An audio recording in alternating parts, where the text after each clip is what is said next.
Shalom. Hey, shalom, sis. Yeah, I can see you. It's fine. You see it? Okay, good. That's good. All right, you ready? All right, we're not going to. The last time it was kind of crazy. I'm just going to. Yeah, I see you.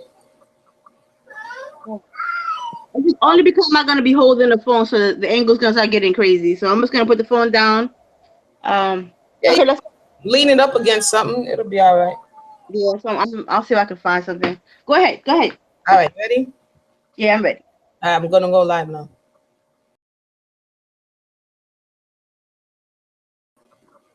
All right, all right, all right, all right. We are live. Greetings and welcome back once again. This is Amuni Yisrael, Solonomics 101.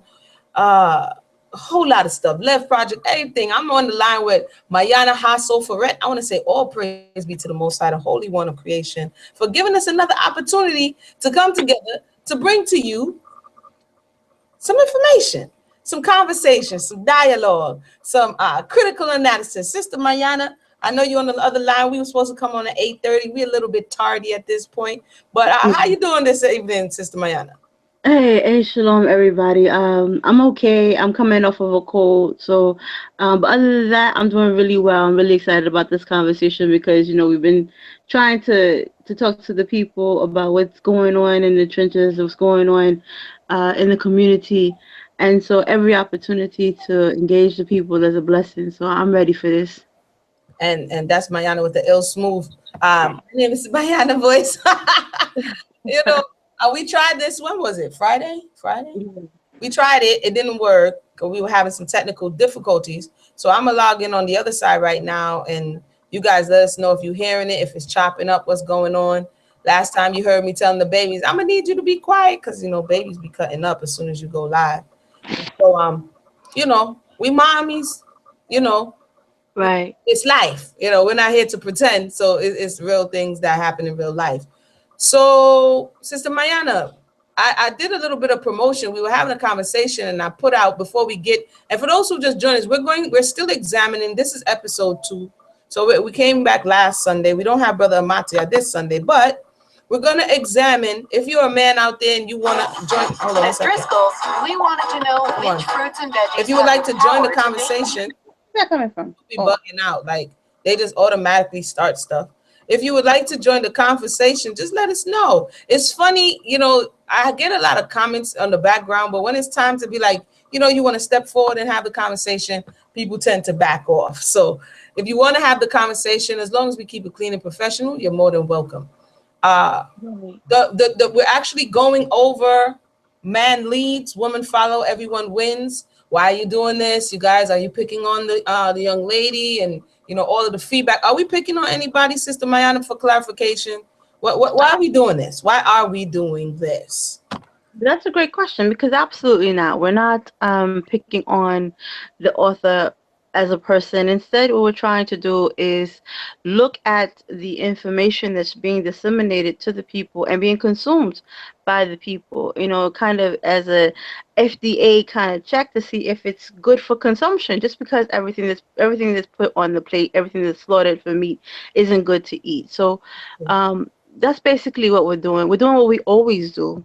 And it's not really that we have singled this author out or that we are coming after her in particular. We come after errant doctrine in general. So if it's something that isn't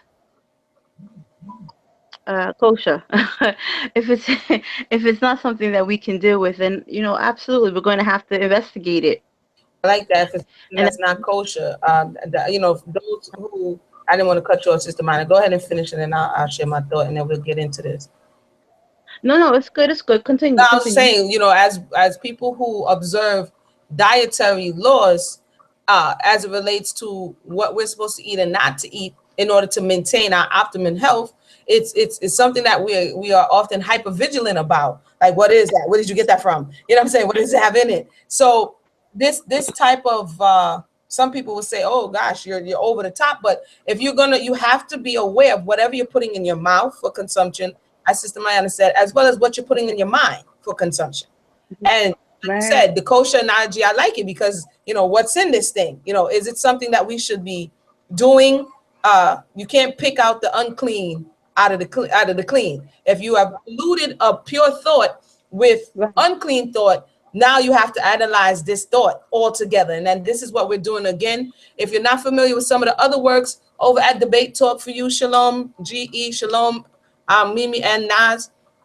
If you're not familiar with some of the works, this is what, Mayana, the second season of the Relationship Challenge. Right. Debate Talk for You, where we do this very same thing. Take a look at errant doctrine, because it is damaging to the people as well as ourselves. Personally, we're women, we have children, and so we Right. want to make sure quality assurance, quality assurance. So without further Exactly. ado, Exactly. quality assurance. I'm sorry, sis. Go ahead.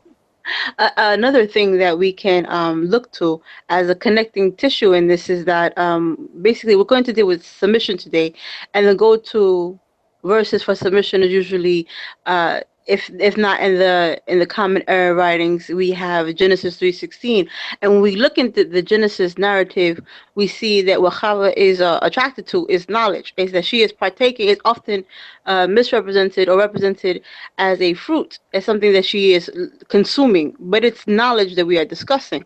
And so this is a similar thread when we're talking about, we're making these connections about checking the kosher quality of what kind of information is being consumed. Very similar to what Kava was doing. She was consuming knowledge.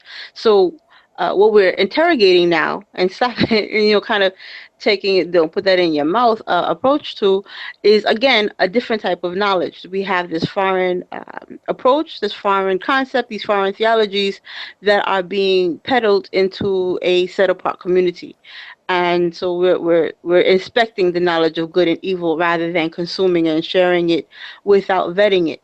And that's one of the things that Amuna and I try very hard to do, is to vet and filter some of this information so that it like she said, it meets quality assurance. All right. So with that said, one more thing. I see we're gonna rock out to about 9 o'clock, and we said 30 minutes, but we have to take a little time to preface again, because based on the feedback, uh, many think that critical thinking or critical analysis is not the feminine principle's job. Those people who are supposed to, like in the story, in Genesis, Adam is held to have supposed to said, hey, remember that is not something that you're supposed to eat. Right. But sometimes Adam is sleeping. Okay. Mhm. And so if he's sleeping and he's allowing certain information to pass, then the next line of defense is that feminine principle. So it is okay that you're hearing female or women reminding us, because if we don't, then no one will, because apparently it's getting to this point. So somebody's sleeping at the job. Like, how did you get in here? Yeah, the doorman was asleep. Okay, now we're gonna have to deal with it. This is why you have an outside door and an internal door. Okay. And so you have anything to say on that, Sister Mayana, before I read from this chapter real quick? Because this came up on the last discussion when we got a little rowdy here. Everybody was like, well, what's a submission? What's that about? Ba, ba, ba, ba, ba. So we said, all right, next thing we're going to talk about is how the book looks at submission. You ready? Right. Mhm. Right. No, no, I don't want to. We're gonna go over. Maybe I'll probably pick up examples of where the feminine principle is not being a passive participant, but rather a proactive uh, participant, for lack of a better word, in the way things are being done. We have plenty of examples from scripture where women are counted as righteous for being actively and proactively a part of the decision making in the home, to the safety of not just the home but to the community at large. And I think that it's important for us to be able to provide those examples, because very often, as you said, when women start to discuss those matters that concern them or of concern to them, they are often stigmatized or discouraged by saying, this is not your place, that's not your role. And we can kind of look into the different ways that the word kava is expressed and defined. But no, but absolutely, first we should talk about what's on the plate. So by all means. Yes, what's on the plate is not what we wrote. This is what the author, Ro Cutno, wrote in her book, Man Leads, Woman Follows, Everybody Wins. This is chapter 4. I'm going to read an excerpt from here and then another excerpt within the chapter. The chapter starts off by saying, following your man's lead does not mean you simply do what he says. In modern times, following him involves much more. Young and old men from everywhere have wanted the same thing from women since the beginning of time: loyalty, physical love, aka sex, special treatment, femininity, patience, full respect, affection, support, understanding, encouragement, peace, and appreciation. Simultaneously, modern women generally feel used by giving too much of this level of nurturing, even as women are naturally wired to nurture. Need I say that this is a serious conflict? So that's the first paragraph in the opening of her Woman Follows chapter. Did you find anything wrong with that? What was being said there, Sister Mayana? But see, a lot of, and this is what's subtle and crafty about the matter, because a lot of what she's saying isn't altogether incorrect. A lot of the attributes that she goes on to delineate are are definitely attributes that the women possess and contribute to the overall narrative of the family dynamic. However, she makes the statement that these are the things that the men have wanted from whatever time immemorial, and she doesn't allow for any type of variation for what the man needs or what the man wants or what the man expects. And that she also has a way, or very literally in this case, putting all men in the same box, in the same category, as if they don't have varying effects that are uh, helping to shape what they need in the moment. What our men have needed through time has changed. What the men have needed from us through time have changed. For us to sit around and cater to their imaginations has not always been something that they needed from us. And if we look at our scriptures, we function differently without any pushback. There was an expectation for us to be participants in these things. So some of what she's saying, she's creating a false premise. This is what I want to say. She's creating a false premise by starting off by creating a fallacy and then building from that fallacy. Once you make a premise that is untrue, all of your subsequent thoughts are going to also be untrue. And I think that's the principal error in much of that first paragraph, is that she is building a premise and saying this is a fact and it cannot be challenged. So now everything else I'm going to be saying is going to be built on top of this fact that she has fabricated about men and men in general. And I think that's a good observation. Again, we're using a little bit of critical analysis as my computer is going round and round the mulberry bush here. Uh, computer's bugging out a little bit. But I think you picked up on something. It's very subtle, as you said, in the first chapter, and it's what they have wanted. And even when you're dealing with any people, there's a difference between wants and needs. Right. And the as you said as well, the picture that is being built here is that your want is your need. And for me anyway, as I'm reading this, and this projection of what they want, oh well, I guess I'm going a little bit, jumping a little bit ahead of myself. It's juxtaposed against the modern woman not feeling comfortable in providing all of what they want. And she goes on to say, even though you have the ability to do so. You know what I'm saying? So, and I'm gonna read a little more, because she goes on to say it's not the men who have changed with their wants. It's actually society, the Western society, which now has become just like a trigger word for me. I need more Yeah. specification of who is Western women. So let me read on a little bit more. These women have an actual fear that a man will not genuinely love and value them, but will use them for sex and treat them like slaves or maids. Following the nasty attitude which usually covers up this fear becomes increasingly masculine. So we go from the man's wants, and again, we're talking about Woman Follows. We're going to go further into submission. We're going to try to definitely speed it up. But again, the intro to the chapter, as Mayana said, it sets a level of a false narrative. The men have always wanted it. They have really never changed. The women, for some reason, I don't know why they have this fear Right. that they're going to be used for sex and treated like slaves. And because of this fear, they develop a nasty masculine attitude. So Right. nowhere in this conversation as of yet do we see that the accountability for the man, that the fear is actually justified based on their experience, and that there's something wrong with the whole dynamic. What did you pick up off of that, Sister Maya? That's exactly. She does this pretty consistently. Is that she exculpates the male. She exculpates. She causes excuses, or she excuses a lot of what the men want and what the men expect from the feminine principle, and she then kind of projects the onus onto the woman and says, you know, you're the one that's deficient, you're the one that's defective, and you have allowed outside influences to take you out of your natural habitat, your natural inclinations or natural instincts for what she is calling femininity. And unfortunately, or you know, yeah, unfortunately, it's interesting to watch her kind of put femininity in a box. It's a pink box with pixie dust and cotton candy, but it's still a box.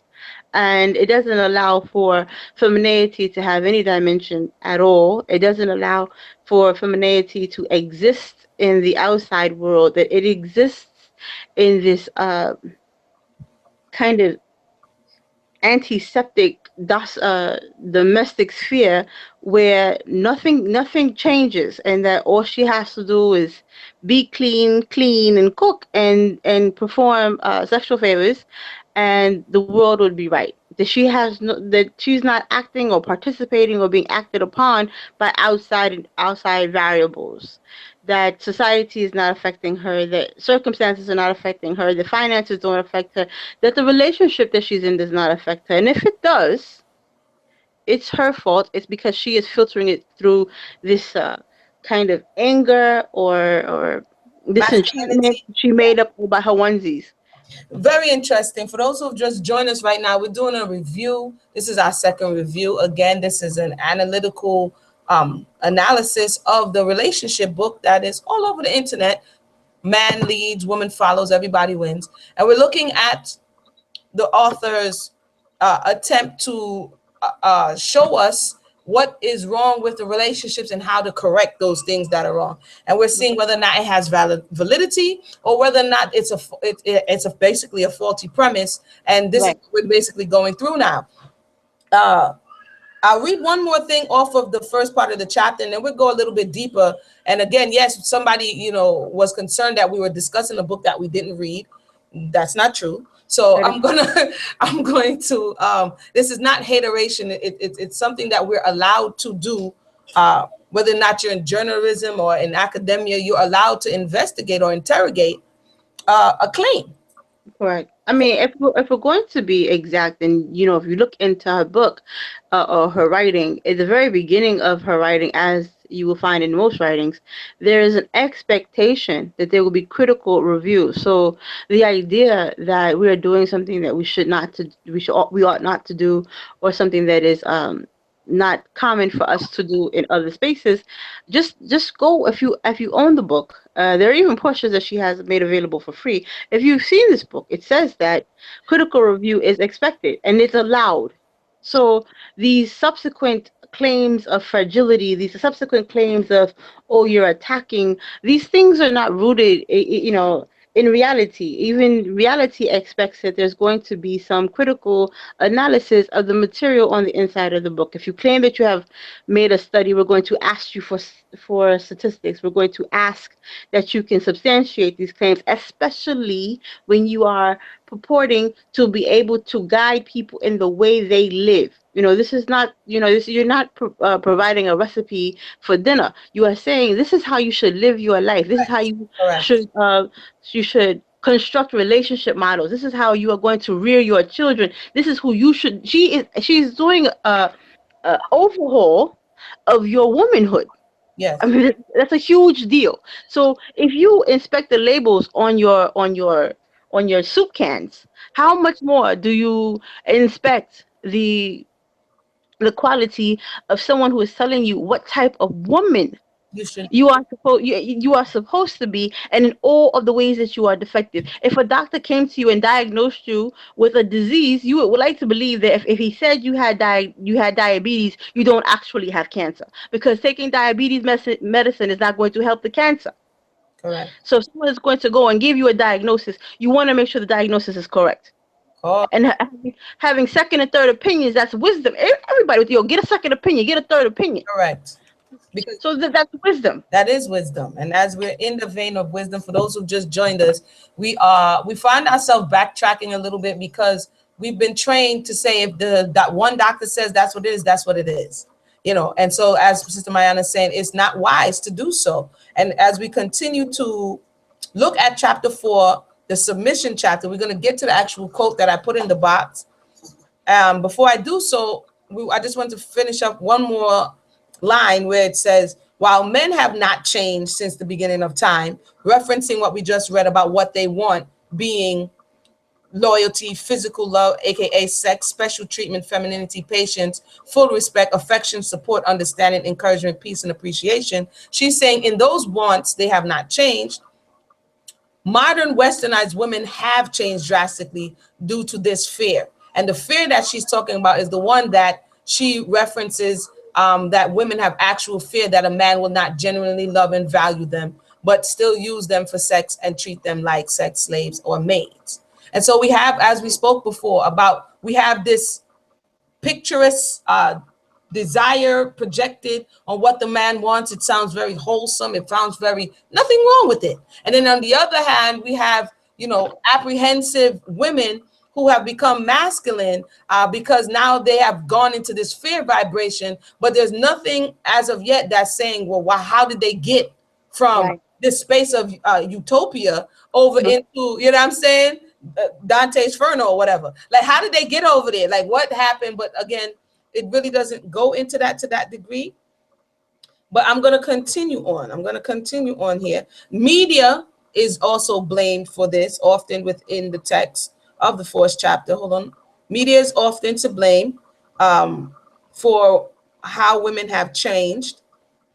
It's passively learned, she says, through media. And let me go forward here. Again, it's a very interesting study. Here it says, no matter how attractive or educated you are, speaking to the feminine, if you are not feminine and nurturing as a woman from submissive cultures, you will not be able to keep a man. Listen up, ladies. Okay, listen up, ladies. Sister Mayana, what do you think? No matter how attractive and educated you are, if you're not feminine and nurturing, you will not be able to keep a man. I think that here she's confusing nurturing with mothering, because as she continues to describe what she calls nurturing, she goes on to infantilize the man. The man has to be spoken to in very soothing tones, the way you might talk to a baby. The man cannot be subject to anything that might alarm him or take him off guard. You know, the way you might frighten a child. You have to cater to him in a way that makes him feel safe all of the time. These are the things that you do. If you are mothering the child, we already know that men don't respond to being mothered either. So what she's confusing motherhood with nurturing, and the way we tend to our husbands should not mirror the way we tend to our children. There really should not be those many similarities. And from reading her descriptions, with the possible exception of the way the reward system thankfully differs between the husband and the child. The reward system differs, but what it does is it caters to his, as we were talking before, his wants and not his needs. It caters to his baser expectations, and not the things that he needs as a man, but what he might want as a spoiled child. And that's not acceptable. There's no premise for doing that. And in this way, we're not building anything with him. But then again, she doesn't really encourage a lot of building with him. I think that when we talk about submission, I think when we get more into talking about what submission really looks like, and this is not it. This is not submission. What she's talking about here is surrender. And I think it's important that we don't confuse submission with this type of resignation. We're looking for righteousness, but we're giving resignation. We're looking for submission, but we are giving surrender. You are surrendering, not yielding, which is something we'll talk about later, but you are surrendering to very his lower nature. Very interesting as you spoke about that, because now here comes the description of what it looks like to be submissive. And it goes on to say, however, through our interview process, of which she said she went around the world, different cultures, interviewed over 1,000 men, not the women, not the wives. So the men is going to definitely have a different conversation than the woman does. Don't So forget. don't forget that this study is solely speaking about the interview of what the man wants or what he desires. Right. She goes on to say on chapter 4, however, through our interview process, it seems that these traditional beliefs that women should cook, clean, have sex with their husbands, obey, and generally be quiet are somehow rooted in some form of truth and nature. Okay, do women speak too much? Is this pretty much on? You should just do these basic duties, and then I know you have a mouth and you like to talk, but you should just be quiet, and everything will be well with you. Your thoughts? We spoke about this a little bit off air in many of our conversations, but there's always this talk about Western, which is why it becomes a trigger word for both you and myself. Uh, these ideas are not Western. Well, actually, if we're going to the idea she's forwarding about tradition, that's what I was thinking about. You said the word traditional. And so, traditional where? That becomes the question. Whose tradition are you emulating when you say traditionally? The traditionally that you are talking about is traditional Western uh, relationship models. And if you're going to say that the traditional Western model, or we're getting faulty Western ideas, then your tradition is rooted in the West. When we start talking about things that are rooted in other spaces, do they mirror what you are discussing? If we're going to agree that the Western traditions are flawed, then why are you asking that we revert to them? Well, this is very good questions. I guess someone asked, why don't you interview the author? At first, we're gonna interrogate these thoughts. Where is it coming from, and really dig into them, because as Sister Mayana said, this is something that is being sold as, it's like, selling Q-tips is different than selling intimate wear. You know what I'm saying? Like, you are going into intimate spaces and selling a package. And there are some people, there's no buyer beware. You understand what I'm saying? And there are people who will buy into this hook, line, and sinker. And just like products, maybe in the 1800s, you didn't have warning labels on products. But in 2016, you have warning labels on products. And if you don't have these warning labels on products and someone gets injured, the onus Right. is on you, the individual who produced this product, and they have Okay. the right to sue you. This is Okay. why, and I don't know if you remember back in the day, somebody got burnt by McDonald's coffee. Oh And you yeah. remember? And they did what? They sued McDonald's. Yeah. And Because now the cover wasn't on properly. They said it was too hot and the they cover wasn't on properly. And so what did they do? They sued McDonald's. So now they have on their cups, contents are hot. That's right. Warning. So anytime you don't see a warning, even on children's toys, you will see they will have the age appropriation, not below Yeah. 2 years old. Small parts, beware of choking. Why? Because if somebody gets hurt consuming or using what you have manufactured without proper Right. warning, they have to pay. That's right. Okay, I just wanted to say that, because go outside and pick up anything that's meant for human consumption or interaction.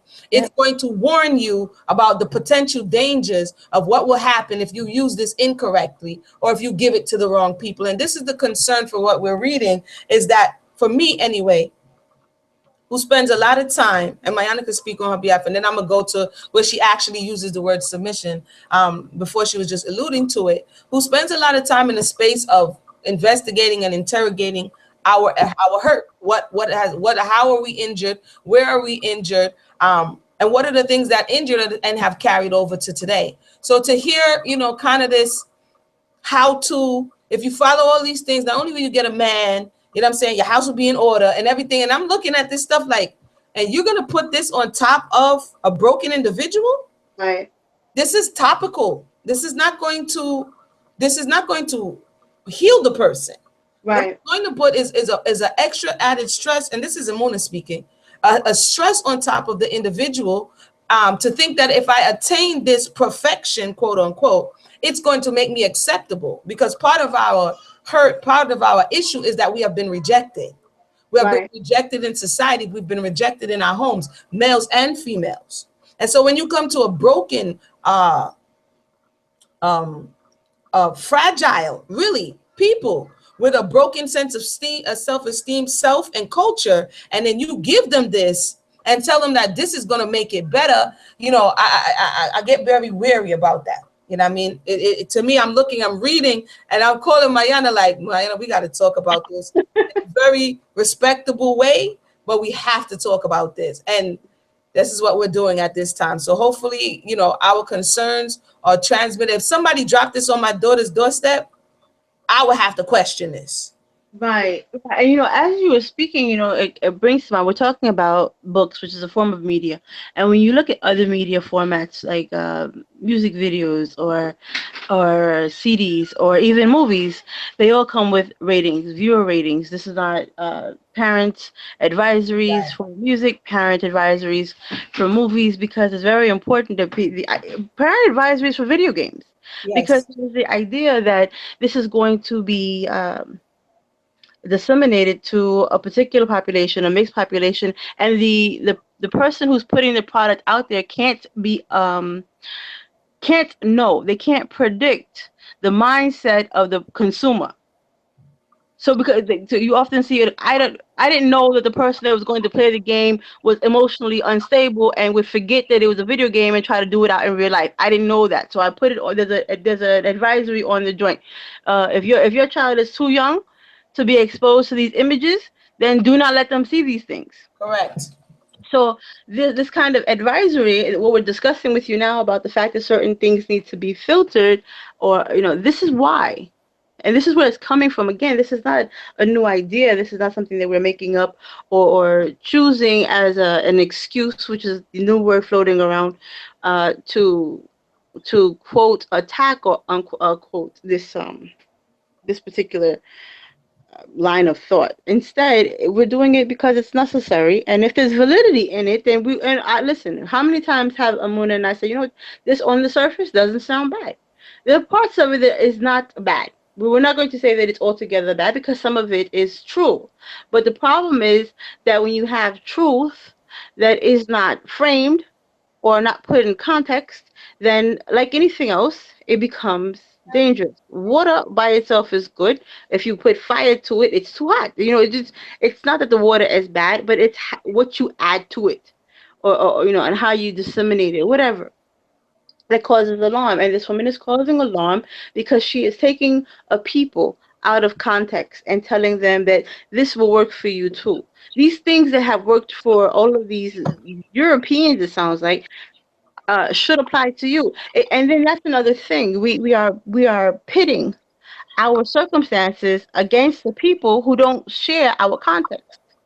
If you can't. There's a parable or a fable that says, if you judge a fish by the standard of a bird, the fish will always feel inadequate. Fish cannot fly, but it wasn't they don't have the circumstances or the environment for flight. You understand? So you have to talk to the people where they are and acknowledge what they've been through. You cannot just ignore the circumstances that they are in and say, listen, you need to be responsible for where you are, and if you're hurt, it's your fault. The women are upset for no reason. Really, that all they have to do is I'm gonna remember the submit button. All they have to do is press the big red submit button and tap in. Yeah. And that's again, Just that's the pushback that I have on this, is that it's not it's not conscious of the audience of which, and this is being pushed to a certain demographic of people. right, It's being pushed with code words as masculine, female, angry black woman. right. It's being pushed to a broken sector of society that has been suppressed, depressed, and oppressed for millennia, for centuries in this diaspora. And then tell them, you know what, you're angry, and once you just do all these things, you'll get the man of your dreams. And you know what? And she exploits her. She finds these places where women are suffering, and she exploits them. Like black women have historically had to have their beauty um on trial. Their sexuality on trial. Their self-worth on trial. They're constantly being pit against other images of beauty, other images of womanhood, and she plays on that. She actually has a portion of her conversation where she the on the idea that the men are saying, "Oh, we'll leave you for these other types of women," and she goes, "Yeah, Hold you know, on, they will Mariana, we leave gonna you." get there. I think we gonna get there. Hold on. My- We don't. I don't mean to jump the gun, but I'm saying that these are spaces that she exploits. yes, Why she's exploiting the pain of the people. She's very wise in that she knows her demographic, and then she goes in and she says, "Well, this is where it's going to hurt you." right, So I always say she salts the wound. She's always salting wounds. And so when she said, like you said, these buzzwords, these trigger words, these code words that, when you say, "Oh, I'm going to leave," he leaves you for another type of woman. The that sound that resonates for black women, like, yeah, you know what? They're always saying that. And, or he'll go to the European woman and you're like, yo, for real, man, every time the men get to a certain place, they leave us for the white girl. That's true, that's true. So these things start to resonate, and and they start to echo in the head, and you start to be like, those things make sense, but they're threads that are connecting it in very maladaptive ways. These are not threads of truth. These are threads of fear. She told you that you're afraid. right. She told you that you're anxious. She told you that you're insecure. And then what she did was she went and played on all of those insecurities. She let you, I know your weakness, and I'm going to exploit every single one of them. Keep reading. And that's what we're gonna do. We're gonna give it to them so that we can show that this is not, where are these sisters getting this from? If you haven't read the book, it's on Kindle. If so that we can have this collective conversation. It's not just Mayana and Luna speaking. If you have the ability to get it, let's read it, and then we can dissect it and see again the parts that you have the truth. And that's the thing about deception; it has to have some level of truth in it in order for it to be believable. You And understand? I'm not going to tell you to get it, because I wouldn't tell you to go and eat poison so you can And know it's that's true poison. too. I mean, but again, to be fair, as a woman said, did you read the book? For Yeah, me we personally, look. yeah, I read the book, and we're reading it collectively now so that we can go into some of this because it might pop up. You never know. Uh I mean, so we this at one, the lab right now. We at the lab. We at the lab. So right. when you get something and you put it under the microscope, you want to know what's in it. So we at the lab. It says that's correct. She speaking of something she said before.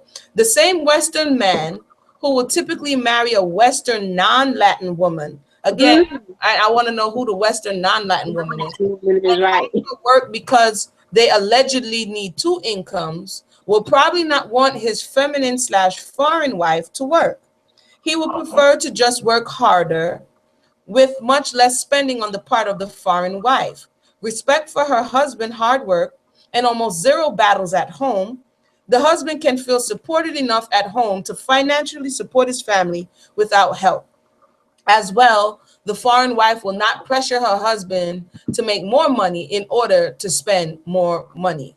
Non Western and Latin Right. wives are usually content to live within the budget of these or their husband's income. I mean, the sweeping generalizations are so real Right.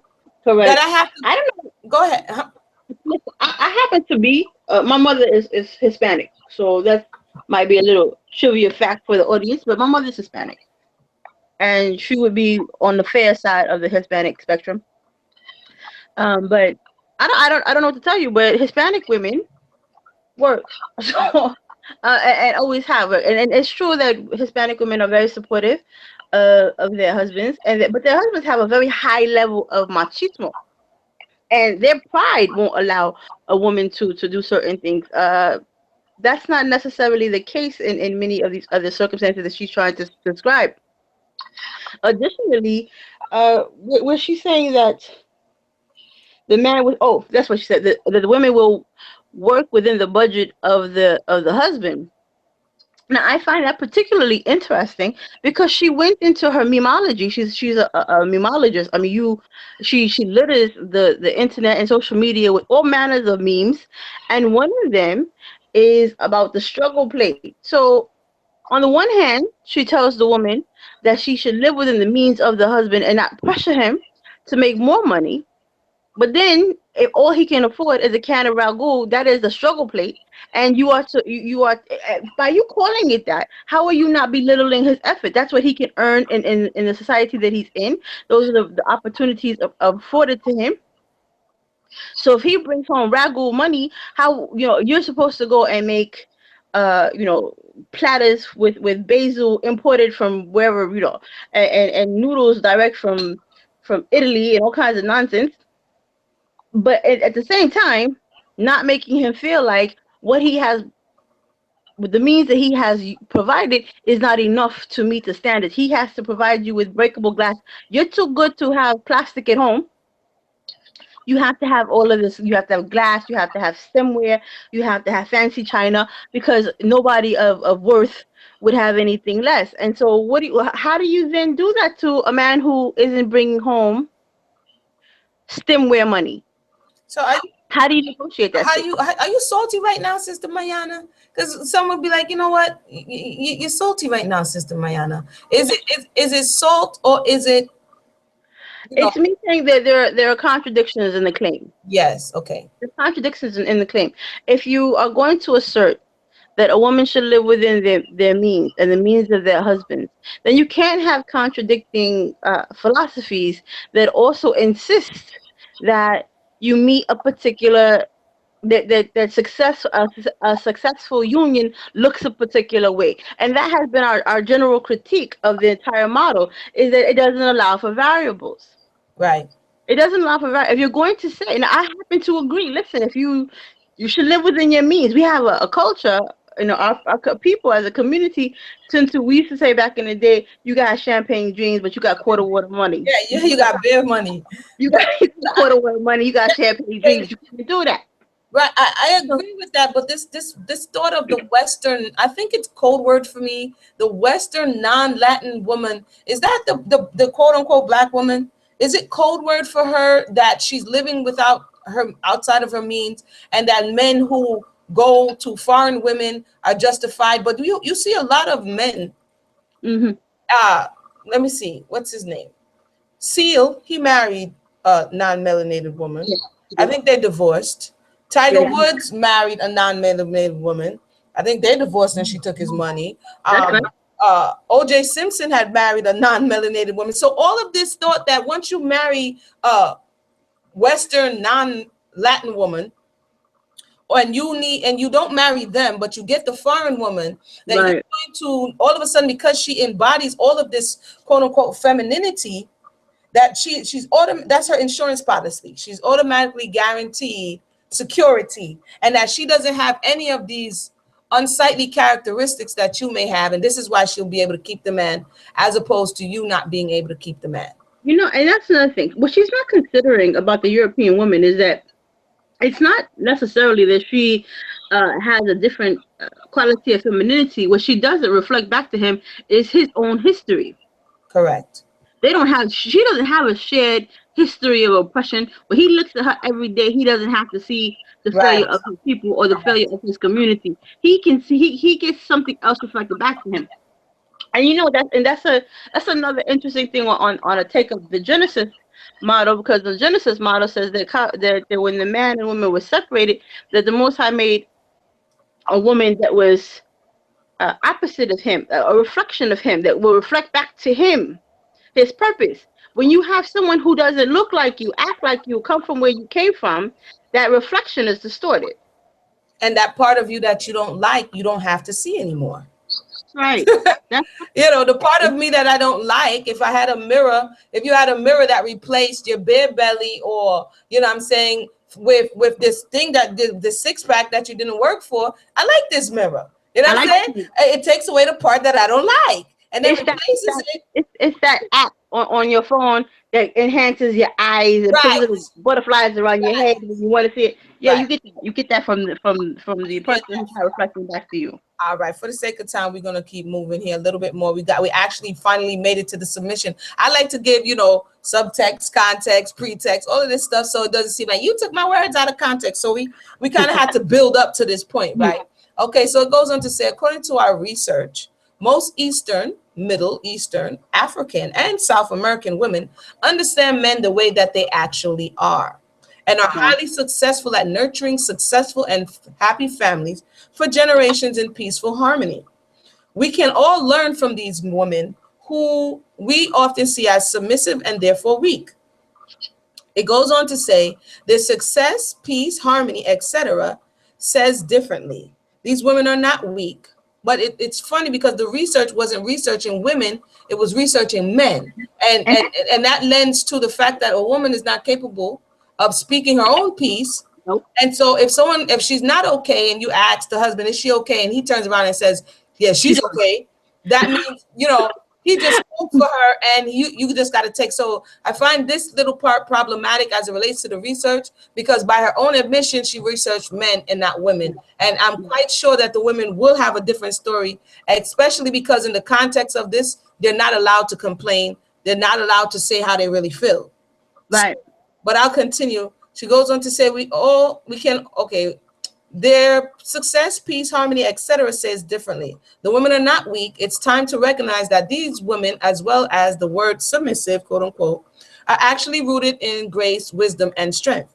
These submissive goddesses, which I find very interesting, Very interesting, right? know that if they support their healthy man in a feminine way, and again, for clarity and to be fair, she attempted to define what she classifies as a healthy man in a feminine way, and she attempts to do that as well. You'd have to, source that. It says that they will mostly be given everything they want with a harmonious relationship because men have zero instinct to protect and provide for a masculine woman who thinks she can please herself, protect herself, and provide for herself. I'll repeat the last part over and over until it becomes really clear. Sister Mayana. My issue with her is all of these implications that there are statistics that support this, whereas she provides no such statistics.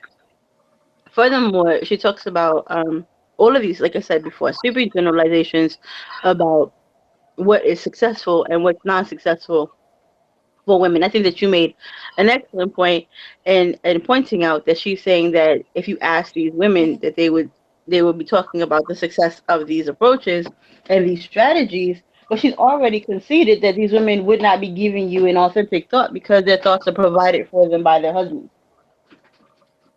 So I think that all of that is problematic for sourcing this to a point of You said, substantiating it. you sisters I'm is going too deep in with this stuff. You sisters, I can hear the conversation. You know what I mean? What do you guys think you are? Like, you're some, and what do you call the guy again? Sherlock Holmes. You know what I mean? Why are you digging? Why are you going so deep into it on the surface?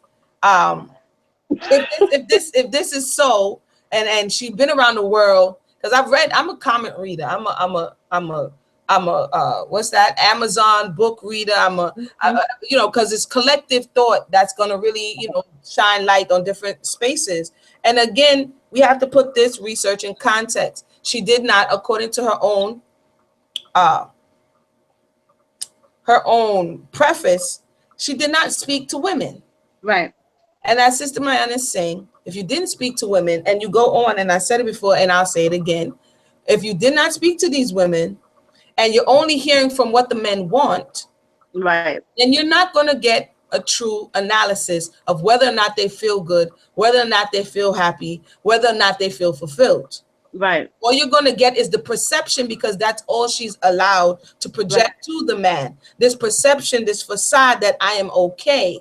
And my right, question is, spiritually and mentally and emotionally, if right. she is just an accessory, Mm-hmm. and if I to because when I read it, I'm like, man, this sounds like man worship, Right. It that sounds women like could be worshipped. And when I saw the reference to goddess, to me it sounds like if you give this individual everything he wants, then he will give you everything you want. And it's about wants and not necessarily needs, because collectively we come together to help each other elevate spiritually, emotionally, and mentally. But but if how do you know? How do you, as a woman, know what you even want if you're not allowed to interrogate those things? If you, I mean, if you get there's a very long list that she provides of all the things that the woman has to be preoccupied with. And while she's doing this checklist of tending to all of the wants of the man, because she has to really like tap in to figure out all the things that are going to be his triggers, all the things that's going to make him happy. So while she's in this kind of study of him, when does she have the time or the space to know what she wants? For much of her book, the thing that makes you happy is him being happy. So I really don't understand. And then this idea of needing to, and it's interesting that she tells the woman to diminish herself in some spaces and in some ways, but then tries to give her a lollipop at the end by calling her a goddess. Right. Like, you know, these are very competing positions. The submission and goddess, these are sort of a dichotomy. She creates a sort of a dichotomy between the submissive energy and the goddess state. Goddess is a state of worship and adoration, by the way. When she puts adore there, adore is a French word that means to worship. So a couple of years ago, I had to train myself to come out of that, of using that word. Once I realized that it's a French word that means to worship. Oh, that's so adorable, and I didn't think anything of it. But in studying the etymology of it, it means to worship. And there we go. So we've come to the point where now, after we took a look at of it, that's just a few key excerpts from that particular chapter. And then she goes into speak about domination, I guess, in submission. I will say my piece, and I have Sister Mayana say her piece, and then we could wrap up. Again, the thought of allowing a man to be a man and a woman to be a woman in a relationship is not a novel or new one. That's It right. is this turned upside down to a certain degree in our community? Yes. Yes. But I will not venture to say the what without the why and the how, because this is misleading. If we're going to acknowledge that this has changed, in order to understand how to put it back in its proper perspective, we have to understand what happened. Right. And so just by saying, oh, something changed and you're afraid, the fear is not unwarranted. This concern of putting yourself in a vulnerable position, it's like, I don't know if you've ever seen one of those reality TV shows and they want to have, build up the trust in falling back in your partner, and you fall back and somebody make you fall and bust your head. Mm-hmm. Okay, if you have done that fear, that trust exercise one too many times and no one catches you, you would be a fool to continue to fall. Right. So she speaks about this as it relates to the healthy man, but the issue that I have is that the healthy man, to a large degree, does not exist as you describe him, and we'll probably talk about that at another time, in the context of post-slavery, post-civil rights, Right. post-mass incarceration, post drug wars. Mm-hmm. The healthy man of this 2, 3, 4 intergenerational, nothing has ever happened to your family individual.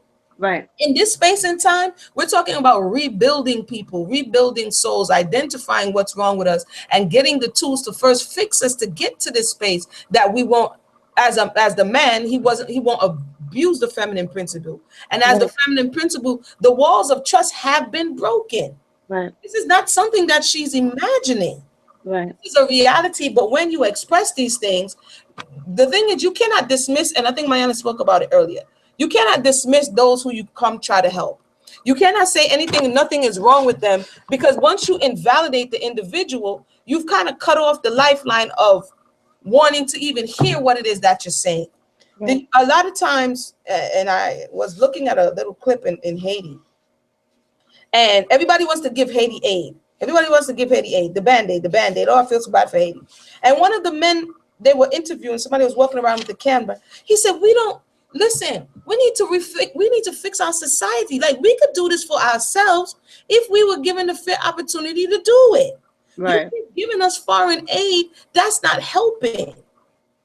Help us to rebuild so that we can have the jobs, so that we can have industry, so that we Right. can have trade. People don't want to be charity cases. Right. And this is kind of what is happening to a certain degree. Yep, I got something that's going to go ahead and fix all of your problems.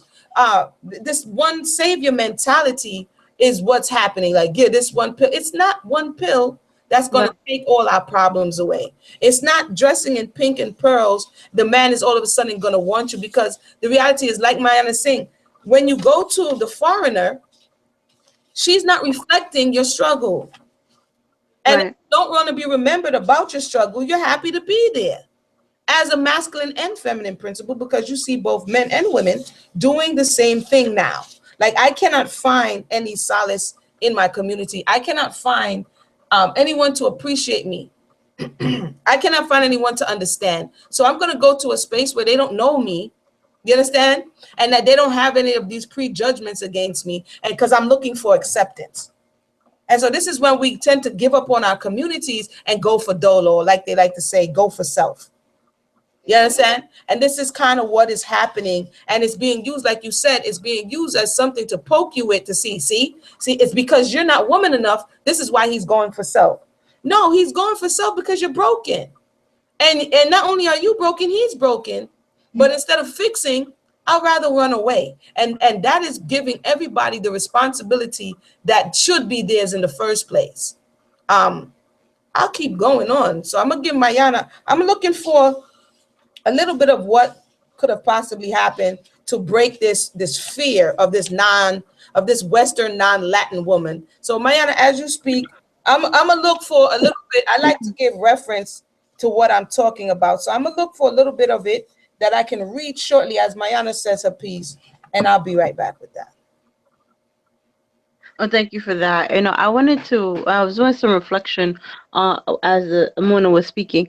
When we think about femininity, because a lot of our conversations about what is feminine, what is traditional feminism, femininity, and typically, especially in the case of this particular author, we are ushered back into European standards of beauty. In New Orleans, where the author is from, she speaks about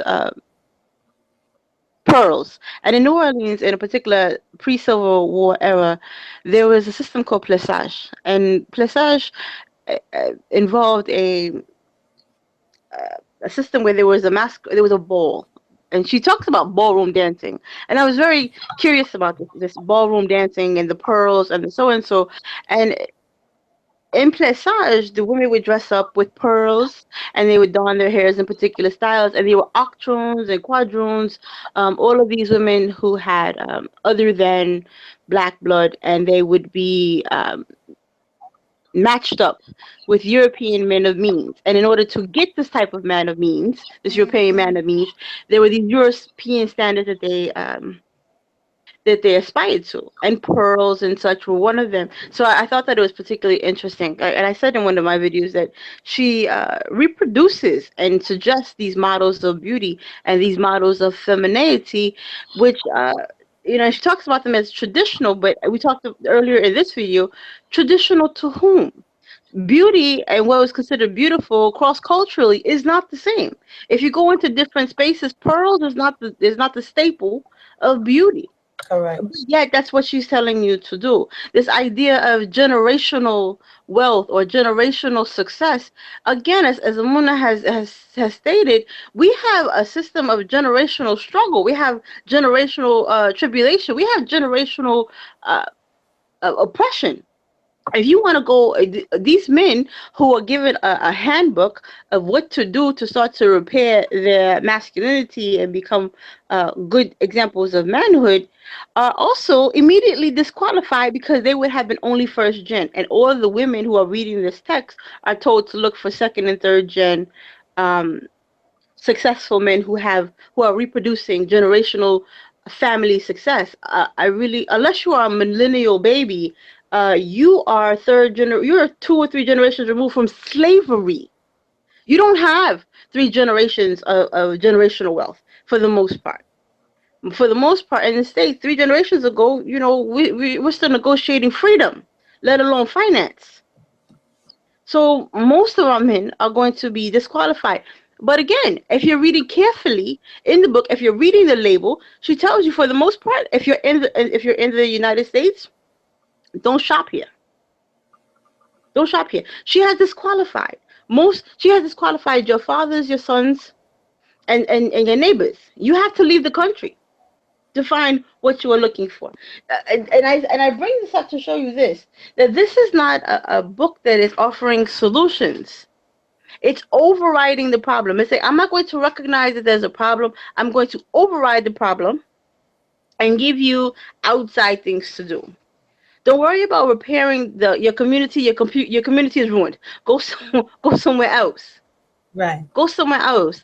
And then and what you do is, don't pack all your baggage with you and go there. Go. It's like, you go there and be someone else. Become someone else. It's like she's putting the entire female population into the witness protection program, and saying, listen, you are no longer who you used to be. I'm going to give you a new identity. But you have to go somewhere where nobody knows you, or pick from people who don't know you. And that's not healing. That's denial. You know what denial is? It's a mental disorder. Uh-oh. It's a mental disorder. If you are not facing reality, it's a mental disorder. In the DSM, what DSM 6 now, if you are not carefully relating, or accurately relating to what's going on in reality, that is called schizophrenia. That's exactly what schizophrenia is. When you cannot come to terms with reality, and you are imagining scenarios that do not exist, and you're reacting to circumstances that are not real. That's schizophrenia. Uh-oh. My That's what it is. All Mayana and Amuna, they probably read one book too many. They know too many things. They can't. I get that. Maybe Mayana and Amuna have read one book too many. I got seven more books waiting for me at the library on Monday. So it's gonna get worse.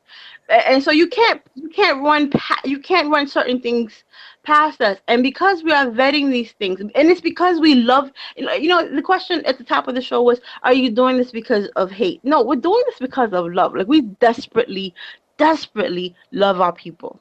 Desperately want to protect our people. Amon and I, at any given time, could be doing 100 different things. Like she said, we are mothers. We have things to do. We were talking off the air just a moment ago about how we're behind on our reading, behind on our writing, behind on the things that we. But this is so important to us. Like, we didn't fall for this, but our people are falling for it. and I want to say greetings and welcome to those who have just joined us. We at the tail end of this conversation. That was just the voice of Sister Mayana. Sorry, Sister Mayana. I see a lot of people, a few people popping in, and so I just want to say I see you. I see some of the comments. If you have any questions or comments, my screen is stuck, so you don't see me. You see Mayana, but for my computer's a little strange, and the actual thing just flew off the screen, so I can't do anything till it's over. But I want to say thank everybody for tuning in. We're examining this episode 2, examining the book The Man Leads. We said it at the top of the hour. It's not about hate, like my Mayana just said. It's about love. It's about wanting to see, like, I do unto my neighbor as I would like my neighbor to do unto me. So if I know something is problematic, you know what I'm saying, I would want somebody to say, hey, yo, heads up. You know what I'm saying? Check, be careful. I can't tell you what to do, but I can tell you be careful. So shout out to Son of Larry. Shout out to Sister Adayawa. Adiyahu, sorry. Shout out to GE and Mimi. Welcome. I see Sister said, so the feminine woman must find the masculine strength to lift up her man. Then if he's satisfied, he lift her up. And then she says, sigh, really? Yeah. Shalom, son of Levi. Shalom, sister. Great observation. It's a great reflection, because, like I said, there's a lot of things that are dichotomous in her assertions in this book. A lot of these things are very contradicting. It's telling you to do one thing and then telling you to do another to get the result of the first thing, and that's one of the reasons why it's problematic. In my first statement, sister, you probably remember the actual verse better than I do, but in terms of why we do things, our Torah tells us that if we see that our neighbor's mule or donkey has been Right. stopped in the way, that we're not supposed to pass it by and say, you know what, Even at if least you don't like the dude, even if you don't like the next door neighbor, like right, if you had beef with the next door neighbor, you still gotta help him out right, of the pit. This is Torah. This is right. Torah. So if Yes. you want to know why we do it, to answer the question that we posed at the top of the hour, why are we doing it? Because Torah tells us to do it. Because we love you. Because we're supposed to. Because it is the will of the Father that we treat our neighbors in this way. And this is a command. This is our command. So no, we don't have the role manual, and no, we don't have the her manual, whatever she's printing or reprinting from 1974 or 1975 sources, because we have found a lot of this reproduced in its original form. I really don't want to have to out your girl, but We'll come yeah. back. We'll come back, Sister Maya. Arnie, but welcome. Shalom, peace to you as well, Sister Maya is going there. Like I said, this is going to be an ongoing series. We're going to continue to investigate this. Again, we're not saying that there shouldn't be order within the home. But how do you achieve that order is very important as to the well-being and the healthy state of all participants. Like somebody could be tyrannical. You understand what I'm saying? And you can achieve quote unquote order, but you have just, messed up mentally and emotionally all of the people that were in your space. And so the question is this submission something that is forced, or is this submission something that the individual yields to the person who is capable of leading?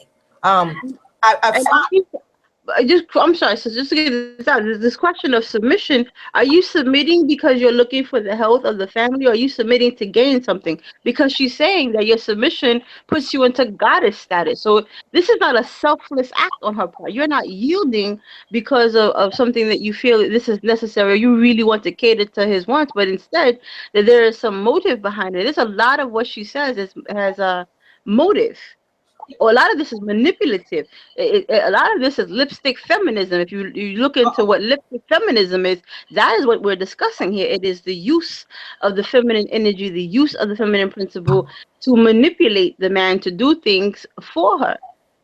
And that's not biblical. That's not righteous. It's not rooted in anything. But then okay, I'm gonna reserve Right, that yeah, part. we're gonna come back on that question about lipstick feminism. We did a video last year about Yeah. femininity versus feminism, and we did an overview. I think we're gonna have to come back and continue to look into some stuff that is repackaged and resold as, it's like when a company gets caught, right?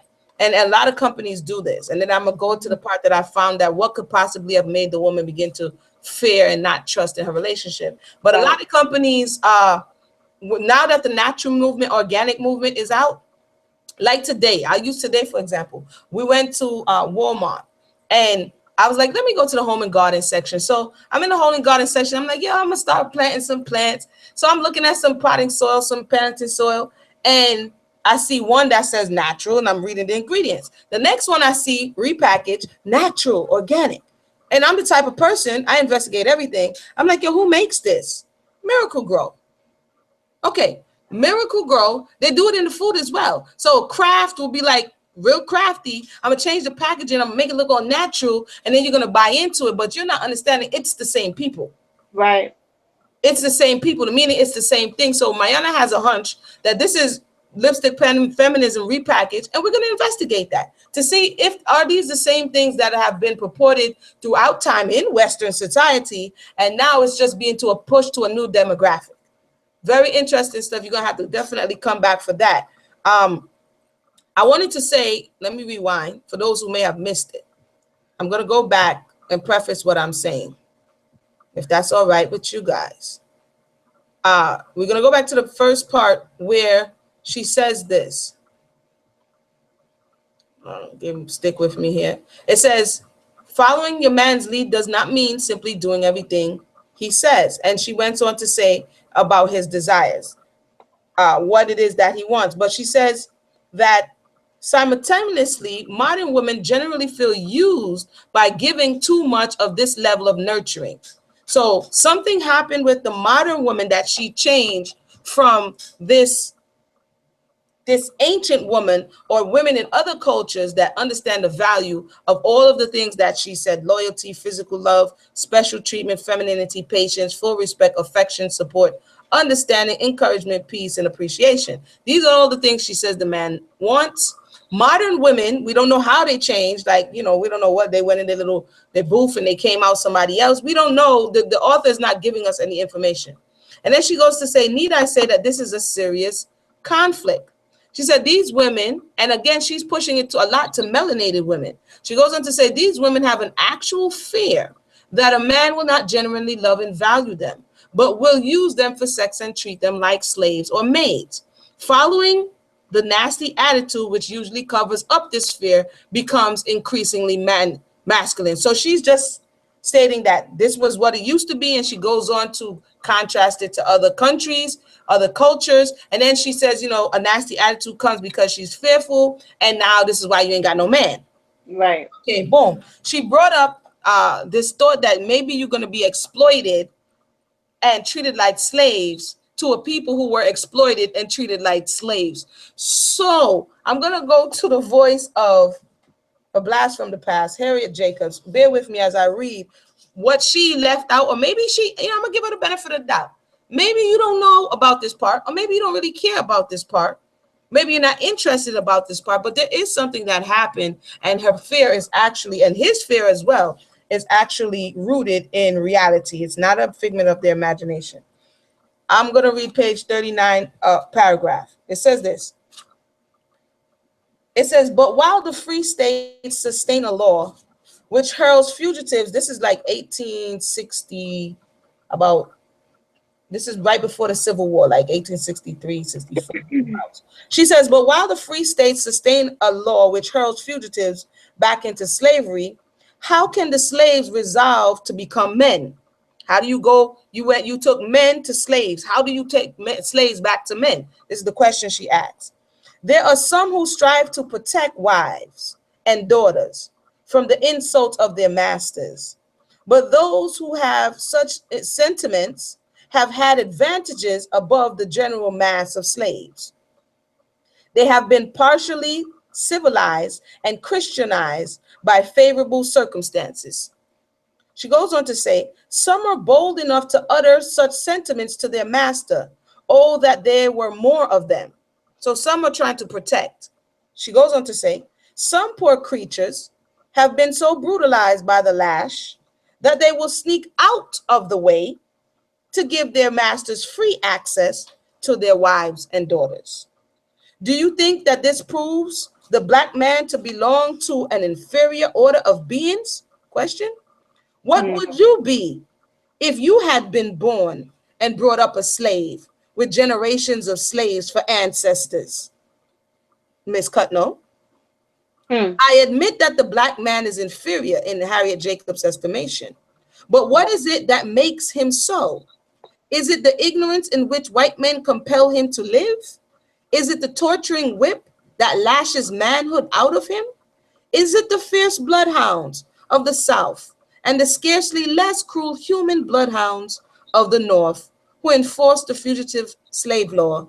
They do the work.